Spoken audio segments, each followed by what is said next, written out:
June is National Safety Month. One of the most basic things you can have handy to help a family member or friend who suddenly gets sick or has an accident is a well-stocked medicine cabinet. Here to show us what we need and when we need to throw it out is Dr. Teresa Willis with the Austin Diagnostic Clinic. Good morning to you. Good morning. How are you? Good. I think this is good information for anybody. And I think the first step we were just talking about is going through, first off, and just checking those expiration dates. Yeah. See what's in your medicine cabinet. Check and look on your creams, you know, your hydrocortisone cream and things like that. An expiration date should be on the edge of the crimp or on your bottle. Make sure that what you have isn't expired, because when you need it, you don't want it to be expired. If it is expired and it needs to be thrown out, you can check and see how the medicine should be disposed of. Perfect. Let's start on this side so we don't forget anything as we go down the line.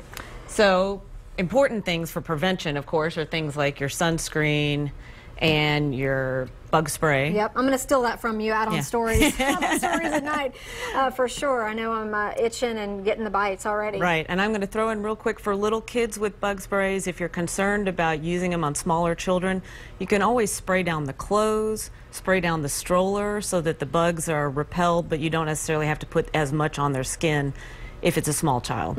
Random question for you. Is it safe to spray dogs with bug spray, and is that a good idea? I don't know the answer to that question. That may be a question for a veterinarian. I threw another question at you. Yeah. Well, and aloe vera gel useful, as well. very useful for sunburns, but also, you know, if you touch a hot stovetop or something like that, a minor burn, aloe vera gel is cooling. It really is effective, so it's handy to have around. What is this right here? Oh, I like these a lot. It's a little gel pack. You can stick it in the freezer or you can warm them up.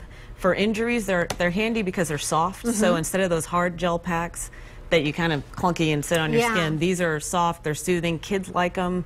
And they're easy to sort of conform around an arm or a wrist or your neck or something like that. So if you have bumps and bruises, that kind of thing. Yeah, that even feel good after a hot day out in those triple digit back on your neck, right? Temperatures for sure. Now this is one thing that I do have, the Benadryl cream. Benadryl is really, really useful.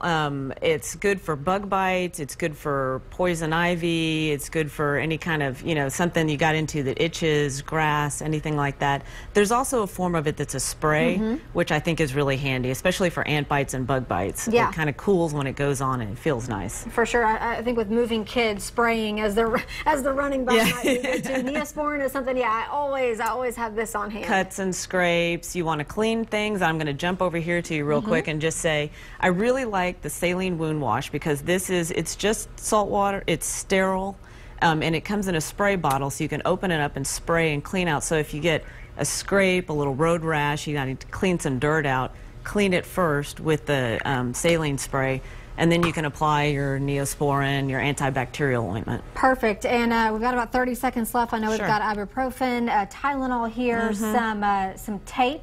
Tender tape, Band-Aids, of course, good. Gauze pad. Just handy things to have around. Yeah. And one thing before we go, we were talking about generics, because I know when you're sitting there in the store and you're going, okay, do I go with the name brand or do I go with the generic? Is one better than the other? Right. For over-the-counter medications, especially for things like hydrocortisone cream and antibacterial ointments, FDA regulates the ingredients, the active ingredients are the same, so it's perfectly safe to buy generics. Okay, good to know. Thank you so much for coming this morning. Thank you. We appreciate it. If you missed any of this, I'm going to get all these products together, take one picture, put them on our website with this story and this interview at kxan.com to get your medicine cabinet well stocked.